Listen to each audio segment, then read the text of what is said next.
नमस्कार. आवाज माझा वृत्तवाहिनीत आपल्या सगळ्यांचं स्वागत. वेळेच्या काही ठळक घडामोडींकडे. वाहन चालकांसाठी मराठी भाषा शिकवणी वर्ग उपक्रमाचं आयोजन. ठाण्यातून शिवसेना उमेदवाराचा बिनविरोध विजय आणि क्लस्टरच्या नावाखाली उद्योजकांना उद्ध्वस्त करू नये, आमदार संजय केळकर.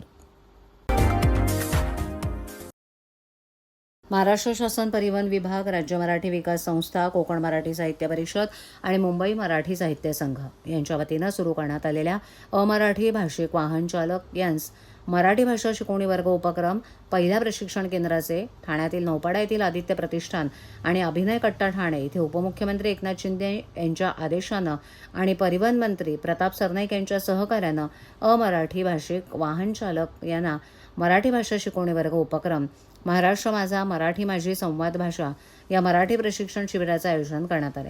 4 तासांचं प्रशिक्षण, दिवसातून किमान 1 तास याप्रमाणे हे प्रशिक्षण शिबिर चालणार आहे. या शिबिरात चालकांना फक्त 15 वाक्य, जसे की तुम्हाला कुठे जायचं आहे, मी तुम्हाला तिथे घेऊन जाईन, माझे मीटर व्यवस्थित चालू आहे, तुमचे एवढे पैसे झाले इत्यादी दैनंदिन व्यवहारातील वाक्य प्रामुख्यानं शिकवण्यात येणार आहेत. जे रिक्षा चालक हा 4ही दिवसांचा कोर्स पूर्ण करतील त्यांना महाराष्ट्र राज्य परिवहन विभागातर्फे प्रमाणपत्र देण्यात येणार आहे. या कार्यक्रमासाठी प्राध्यापक डॉक्टर प्रदीप ढवळ सर, अभिनय कट्ट्याचे संचालक आणि ठाणे जिल्हा राज्य परिवहन विभाग समन्वयक किरण नागती, एकता रिक्षा टॅक्सी युनियनचे उपाध्यक्ष राजू गजमल, माजी नगरसेवक भास्कर पाटील, हर्षला लिखिते आणि इतर पदाधिकारी मान्यवर उपस्थित होते. मॅडम, आज प्रशिक्षण वर्ग चालू करण्यात आले आहे. कशा पद्धतीचं प्रशिक्षण इथे दिलं जाणार आहे आणि त्याचा फायदा काय होणार आहे? हिंदी भाषिक लोकांना मराठीचं प्रशिक्षण व्हावं याकरिता आज ठाण्यामध्ये सर्वात प्रथम क्लास सुरू करण्यात आलेले आहे. या ठिकाणी माननीय परिवहन मंत्री प्रताप सरनाईक साहेब यांनी आदेशित केले होते. त्या अनुषंगाने महाराष्ट्रामध्ये ज्या कोणी अमराठी आपले रिक्षा चालक आहेत, टॅक्सी चालक आहे, त्यांना मराठीच्या प्रवाहात आणण्यासाठी मराठीचे क्लासेस सुरू करण्यात आलेले आहेत. ह्या ठिकाणी साधारणतः मराठी साहित्यिक लोकांनी भरपूर आम्हाला सहकार्य केलेलं आहे आणि आज अशा पवित्र ठिकाणी श्री स्वामी समर्थ साधना केंद्र ह्या ठिकाणी सर्वात प्रथम 15 रिक्षा चालक ह्या ठिकाणी अमराठी आलेले आहेत आणि त्यांचं प्रशिक्षण चालू करण्यात आलेलं आहे. नाशिकबरोबरच अनेक ठिकाणी बंडखोरांमुळे महायुतीमध्ये गोंधळ असतानाच दुसरीकडे राज्याचे उपमुख्यमंत्री एकनाथ शिंदेंनी आपलं होम ग्राउंड असलेल्या ठाण्यामध्ये निवडणुकीआधीच विजयी पताका फडकवली आहे. शिंदेंचा बालेकिल्ला असलेल्या ठाण्यामधून ठाणे विधान परिषदेच्या जागेवर शिवसेना उमेदवाराचा बिनविरोध विजय झालाय. आघाडीच्या उमेदवारानं माघार घेतल्यानं या मतदारसंघामध्ये केवळ शिंदेंच्या शिवसेनेचा उमेदवार रिंगणात असल्यानं त्यांना बिनविरोध त्यांचा विजय झालाय. शिंदेंच्या पक्षाचे आमदार रवींद्र फाटक हे आघाडीच्या उमेदवारानं माघार घेतल्यानं बिनविरोध विजयी झालेत. फाटक यांचा हा विजय म्हणजे उपमुख्यमंत्री एकनाथ शिंदे यांची मोठी राजकीय खेळी असल्याचं मानलं जात आहे. याच मतदारसंघातून पूर्वी ज्या प्रकारे भाजपाचे वसंत डावखरे यांचा विजय झाला होता तसाच हा विरोध आहे. शिवसेनेनं वसंत डावखरे यांना त्यावेळेला मदत केली होती, तशाच प्रकारे माझा विजय झाला आहे असं रवींद्र फाटक म्हणाले. ज्यावेळेस मी उमेदवारी अर्ज दाखल करायला गेलो होतो त्यावेळेस भाजपाच्या इतर नेत्यांना कामं असल्यामुळे ते उपस्थित नव्हते. त्या सर्वांनी प्रचाराला देखील सुरुवात केली होती. भाजपामध्ये कुठेही नाराजी नव्हती असं फाटक यांनी म्हटलंय. आघाडीनं जो उमेदवार दिला होता त्यामध्ये विजय हा आमचाच होता. आकडेवारीनुसार सर्वांना ते दिसत होतं असं यावेळेला रवींद्र फाटक म्हणाले. महाविकास आघाडीमधील जागावाटपानुसार हा मतदारसंघ राष्ट्रवादी काँग्रेसच्या शरद पवार गटासाठी सुटला. इथून अभिजित पवार यांना उमेदवारी जाहीर झाली होती. मात्र आज उमेदवारी अर्ज माघारी घेण्याच्या शेवटच्या दिवशी अचानक अभिजित पवारांनी माघार घेतली. ठाणे पालघर मतदारसंघात महायुतीचे, विशेषतः भाजप आणि शिंदेंच्या शिवसेनेचं मजबूत संख्याबळ आहे. दरम्यान महाविकास आघाडीनं फक्त औपचारिकता म्हणून उमेदवार दिला असल्याचं चित्र दिसतंय. त्यामुळे मतदानापूर्वीच अभिजित पवारांनी आता माघार घेतली आहे.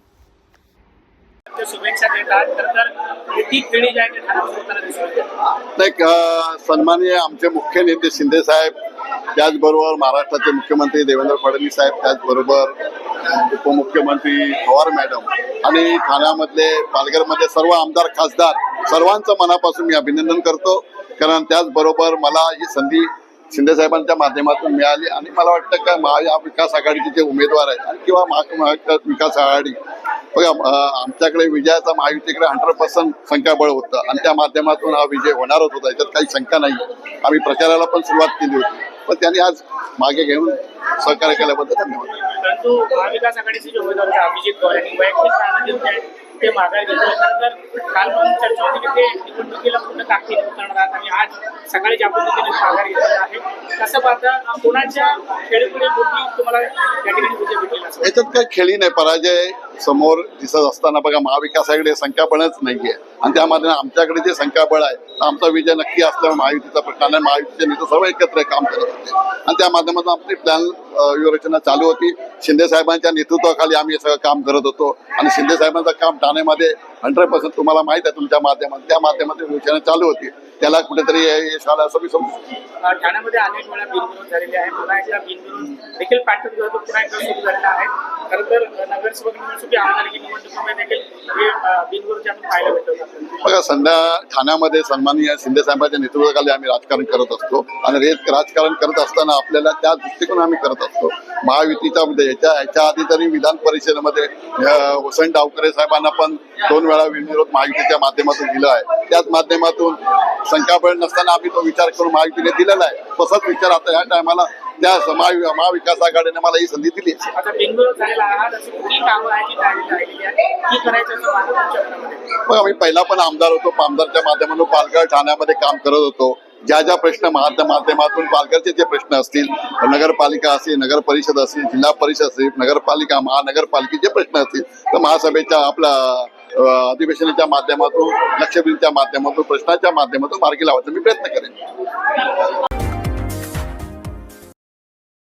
क्लस्टर योजनेसाठी वागळे औद्योगिक क्षेत्रातील 16 लघुउद्योगांचा बळी ठाणे महापालिकेच्या वतीनं दिला जातोय. या ठिकाणी 16 लघुउद्योजकांना जागा खाली करण्याच्या आणि 48 तासाच्या आत पाडकामाच्या नोटिसा ठाणे महापालिकेच्या वतीनं देण्यात आल्यात. या कारवाईमुळे 350हून अधिक कामगार आणि त्यांच्या 1400पेक्षा अधिक सदस्यांच्या उपजीविकेवर गंभीर परिणाम होण्याची शक्यता आहे. या लघुउद्योजकांच्या पाठीशी आता आमदार केळकर उभे राहिले असून क्लस्टरच्या नावाखाली उद्योजकांना उद्ध्वस्त करू नका अन्यथा बेमुदत उपोषण करावं लागेल असा इशारा केळकर यांनी दिलाय. ठाणे महापालिकेमार्फत वागळे स्टेट रोड क्रमांक 22 येथील फेरोडाय कंपाऊंडमधील सुमारे 16 लघुउद्योजकांना 48 तासात जागा खाली करण्याची आणि पाडकामाची नोटीस देण्यात आली आहे. या नोटीसीमुळे लघुउद्योजकांपुढे गंभीर संकट उभं राहिलं असून या प्रकरणात तातडीनं हस्तक्षेप करून लघुउद्योगांचं मानवतेच्या दृष्टीनं आणि सामाजिक हेतू समोर ठेवून संरक्षण करावं अशी विनंती वजा मागणी ठाणे स्मॉल स्केल इंडस्ट्रीज असोसिएशनतर्फे उपमुख्यमंत्री एकनाथ शिंदे तसंच भाजपाचे आमदार संजय केळकर यांच्याकडे करण्यात आली. दरम्यान या प्रश्नासंदर्भात केळकर यांनी आपली भूमिका स्पष्ट केली असून या योजनेला विरोध नसला तरी या योजनेसाठी उद्योजकांना उद्ध्वस्त करू नका असा इशारा त्यांनी दिलाय. ठाणे शहरात एवढं गंभीर प्रश्न आहेत की विधानसभेत कोणते कोणते प्रश्न मांडायचे असा विचार येतो. ज्या ठिकाणी बुलडोझर फिरवायला हवा त्या ठिकाणी फिरवला जात नाही, मात्र नको तिथे पालिकेची घाई का असते असा प्रश्न त्यांनी उपस्थित केला. दरम्यान या उद्योगांमध्ये 350हून अधिक कामगार कार्यरत असून त्यांच्या कुटुंबांसह सुमारे 1400पेक्षा अधिक व्यक्तींचा उदरनिर्वाह या उद्योगांवर अवलंबून आहे. अचानक होणाऱ्या कारवाईमुळे उद्योगांचे मोठे आर्थिक नुकसान होण्याबरोबरच अनेक कुटुंबांवर गंभीर सामाजिक आणि आर्थिक परिणाम होण्याची शक्यता आहे अशी लघुउद्योजक संघटनेने सांगितलं. यापूर्वी डॉक्टर अप्पासाहेब खांबेटे यांच्या पुतळ्याच्या अनावरण कार्यक्रमात उपमुख्यमंत्री शिंदे यांनी एकही उद्योग विस्थापित होणार नाही अशी ग्वाही दिली होती. त्यामुळे सद्यस्थितीत देण्यात आलेल्या 48 तासांच्या नोटीशीबाबतची माहिती त्यांच्या निदर्शनास आली नसावी या भावनेतून हा विषय काल त्यांच्यापर्यंत पोहोचवण्यात आला असल्याचं लघुउद्योजक संघटनेनं सांगितलं. यावेळेला फेरोडाय कंपाऊंडमधील जागेची लघुउद्योजकांसह आमदार केळकर यांनी जाऊन पाहणी केली आणि सविस्तर चर्चा केली. नाही, कोर्टात जरी केस असली प्रिज्युडाइस आहे, थांबायला पाहिजे. अहो आपण इतक्या ठिकाणी कोर्टाचे आदेश असून सुद्धा तुम्ही काही कारवाई करत नाही. म्हणजे हे महापालिकेचं जे काही चाललेलं आहे ना ते काय चाललेलं आहे मलाही प्रश्न पडलेला आहे.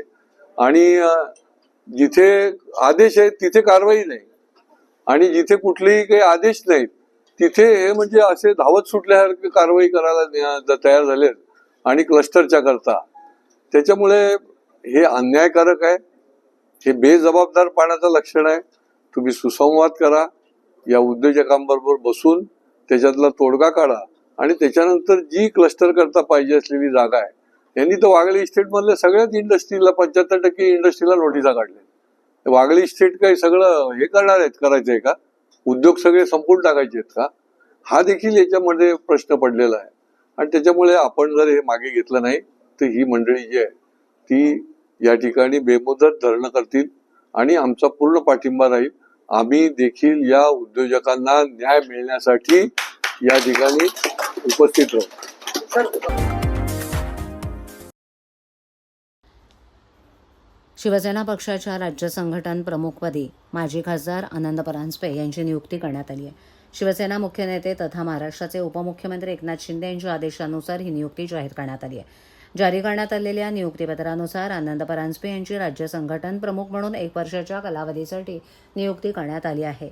नियुक्तीपत्रात वंदनीय बाळासाहेब ठाकरे यांच्या हिंदुत्ववादी विचारांचा तसंच आनंद दिघे यांच्या शिकवणीचा राज्यभर प्रचार आणि प्रसार करण्याची जबाबदारी परांजपे यांच्यावर सोपवण्यात आली आहे. या नियुक्तीमुळे राज्यातील शिवसेना संघटनात्मक बांधणीला बळ मिळणार असून आगामी काळात पक्षविस्तारासाठी आनंद परांजपे यांच्यावर महत्त्वाची जबाबदारी सोपवण्यात आल्याची चर्चा राजकीय वर्तुळात सुरू आहे. 1 मेला ठाण्यातील पहिली डबल डेकर बसचा लोकार्पण सोहळा पार पडला.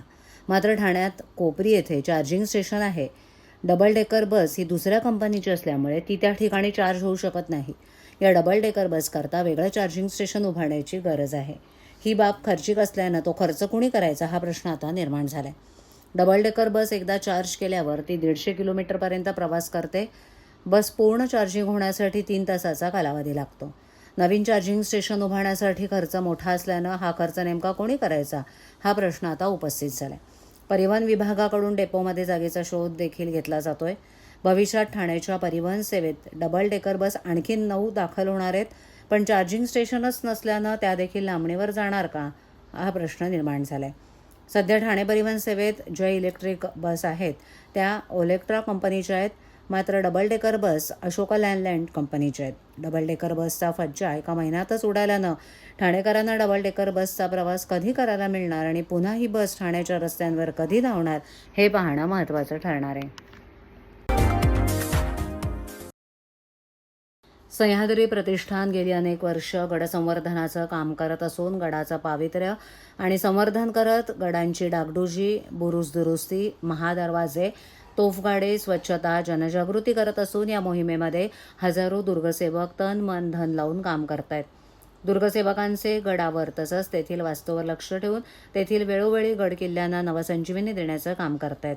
ठाणे मध्यवर्ती कारागृह इथे पडक्या स्वरूपात असलेल्या तोफांना सह्याद्री प्रतिष्ठानचे अध्यक्ष आमदार संजय केळकर आणि संस्थापक श्रमिक गोजमगुंडे यांच्या मार्गदर्शनाखाली ठाणे जिल्हा सह्याद्री प्रतिष्ठानच्या वतीनं तोफगाडे बनवून काही वर्षांपूर्वी नवसंजीवनी दिली. त्यांच्या संवर्धनाकरता सह्याद्री प्रतिष्ठान उल्हासनगर विभाग यांनी परवानगी मागितली असता कारागृह अधीक्षक राणी भोसले यांनी तात्काळ परवानगी दिली. ठाणे मध्यवर्ती कारागृहात असलेले तोफगाडे सुव्यवस्थित राहण्याकरता सह्याद्री प्रतिष्ठान उल्हासनगर दुर्गसेवकांच्या वतीनं तोफगाड्यांना स्वच्छ करून त्यांचं पावसाच्या पाण्यापासून झीज होऊ नये, खराब होऊ नयेत याकरता शाकारणी करण्यात आली आहे. सदर मोहिमेत तोफांना निळ्या, चंदेरी, तैलीय रंगानं तर तोफगाड्यांना जलरोधक राखाडी रंगानं रंगवण्यात आलंय. दरवर्षी या पद्धतीनं या तोफगाड्यांना शाकारणी करण्यात येते असं दुर्गसेवक आणि सह्याद्री प्रतिष्ठानचे ठाणे जिल्हा अध्यक्ष महेश विरनेकर यांनी सांगितलं. गेली अनेक वर्ष सह्याद्री प्रतिष्ठानच्या माध्यमातून आमचे दुर्गसेवक गडकिल्ल्यांचे संवर्धन करत असून कामातून वेळ काढून गडांवरील तोफगाडे, बुरुज, महादरवाजे संवर्धनाचं काम, स्वच्छता करत असून गडांवरील जुनी ऐतिहासिक पुरातन मंदिरं पुन्हा जीर्णोद्धार करण्याचं काम प्रतिष्ठानच्या माध्यमातून होत असल्याची माहिती आमदार केळकर यांनी पत्रकारांशी बोलताना दिली. राज्य शासनाच्या शालेय शिक्षण आणि क्रीडा विभागाच्या निर्देशानुसार आणि शिक्षण संचालक महाराष्ट्र राज्य यांच्या मार्गदर्शनाखाली प्रवेश प्रक्रिया राबवण्यात येते आहे. पहिल्या फेरीतील प्रवेश प्रक्रिया पूर्ण झाल्यानंतर रिक्त राहिलेल्या जागांवर प्रतीक्षाधीन यादीतील पात्र विद्यार्थ्यांना प्रवेशाची संधी उपलब्ध करून देण्यासाठी दुसरी फेरी सुरू करण्यात येणार आहे.